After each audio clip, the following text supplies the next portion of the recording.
आज हम पढ़ेंगे ब्रिटिश संविधान की विशेषताएं।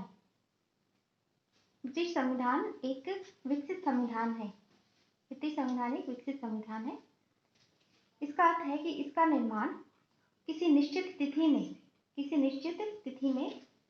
निश्चित व्यक्ति समूह द्वारा नहीं हुआ, बल्कि वह क्रमिक विकास का परिणाम है। ब्रिटेन में फ्रांस की तरह किसी भयंकर सामाजिक क्रांति या रक्तपात के कारण सामाजिक परिवर्तन नहीं हुए हैं।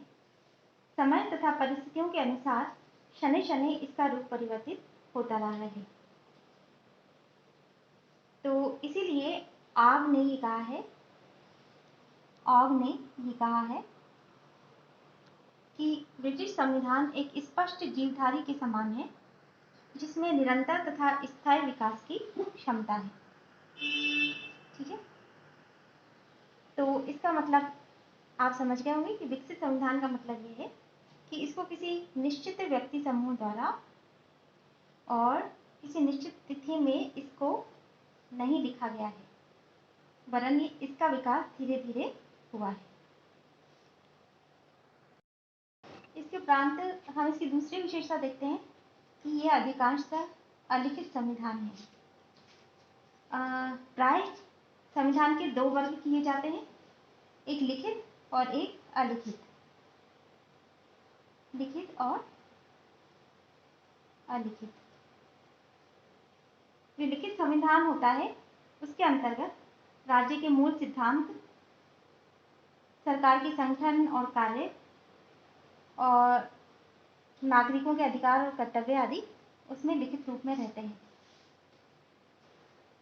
जबकि अलिखित संविधान लिपिबद्ध न होकर के प्रथाओं, रूढ़ियों, रीति रिवाजों,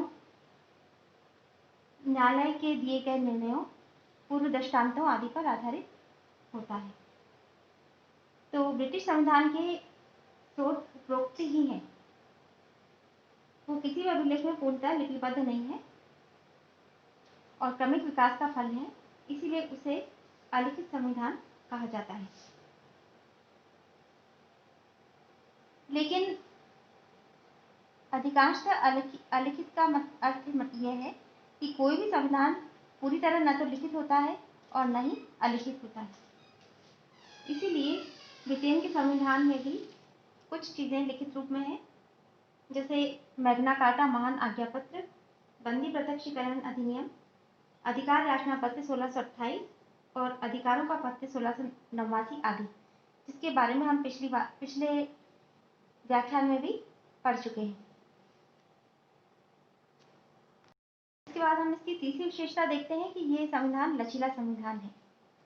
इसका अभिप्राय ये है कि संविधान को परिवर्तनशीलता के आधार पर हम दो भागों में बांटते हैं, एक तो लचीला और एक कठोर। लचीला और कठोर। कठोर संविधान के अंतर्गत संविधान में संशोधन लाने के लिए विशेष प्रक्रिया को अपनाया जाता है। कठोर संविधान के अंतर्गत संविधान में अगर संशोधन करना हो तो एक विशेष प्रक्रिया को अपनाया जाता है। जबकि लचीले संविधान में साधारण प्रक्रिया से संशोधन किया जा सकता है। इसीलिए ब्रिटिश संविधान को लचीले संविधान के अंतर्गत रखा जाता है, क्योंकि इसमें साधारण विधि और सांवैधानिक विधि दोनों का निर्माण और संशोधन एक ही प्रक्रिया से होता है। और दूसरी बात यह है कि ब्रिटिश संविधान परंपराओं पर आधारित है, जो हमेशा गतिशील रहती हैं। इसीलिए ब्रिटिश संविधान को हम लचीले संविधान की श्रेणी में रखते हैं। ब्रिटिश संविधान की चौथी विशेषता है कि हम इसे एकात्मक संविधान कह सकते हैं। संविधान के स्वरूप का वर्गीकरण एकात्मक और संघात्मक रूप में भी किया जाता है।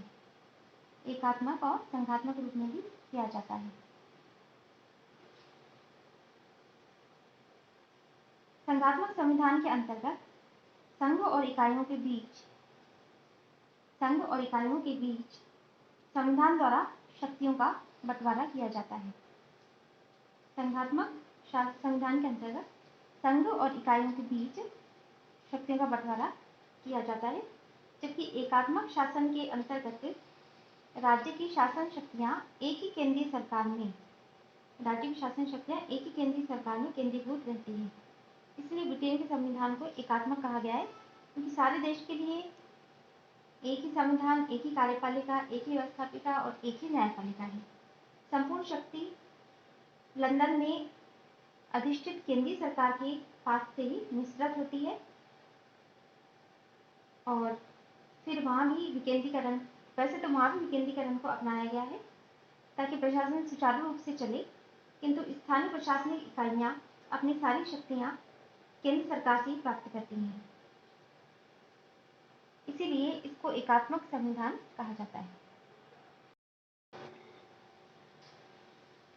ब्रिटेन के संविधान की एक विशेषता यह भी है कि इसमें संसदात्मक प्रजातंत्र को अपनाया गया है। संसदात्मक प्रजातंत्र के अलावा एक अध्यक्षात्मक प्रणाली भी होती है। अमेरिका में अध्यक्षात्मक पद्धति को अपनाया गया है। इसके अंतर्गत राष्ट्रपति कार्यपालिका का प्रधान होता है। जो देश का वास्तविक प्रधान भी होता है। इसके अंतर्गत शक्तियों का पृथक्करण होता है और कार्यपालिका और व्यवस्थापिका पृथक होती है। लेकिन संसदात्मक पद्धति में जो राज्य का प्रधान होता है वो नाममात्र का प्रधान होता है और देश का वास्तविक शासन संसद के प्रति उत्तरदायी मंत्रिमंडल के हाथ में रहता है। देश का वास्तविक शासन जो है वो संसद के प्रति उत्तरदायी मंत्रिमंडल के हाथ में रहता है। इस प्रकार कार्यपालिका और व्यवस्थापिका दोनों में घनिष्ठ संबंध रहता है। कार्यपालिका व्यवस्थापिका में से ली जाती है और उसी के प्रति उत्तरदायी होती है। मंत्रीगण संसद सदस्य होने के नाते कानून निर्माण करते हैं, उन्हें संसद में प्रस्तुत करते हैं। संसद भी प्रश्नों, कटौती और अविश्वास प्रस्तावों द्वारा कार्यपालिका पर नियंत्रण रखती है। और जो निम्न दल होता है जैसे हाउस ऑफ कॉमन्स, उसका विश्वास खो देने पर या तो विरोधी दल मंत्रिमंडल बनाता है या कॉमन सभा का विघटन होकर नया निर्वाचन होता है और बहुमत दल मंत्रिमंडल बनाता है। इस प्रकार इन दोनों में एकता रहती है। इसके बाद हम देखते हैं कि ब्रिटेन के संविधान की एक विशेषता ये कि यहाँ पर संसद सर्वोच्च होती है। यहाँ पर संसद की सर्वोच्चता होती है। संसद की सर्वोच्चता का अर्थ यह है कि यहाँ पर ब्रिटिश संसद अंतिम रूप में परम श्रेष्ठ और सार्वभौम है।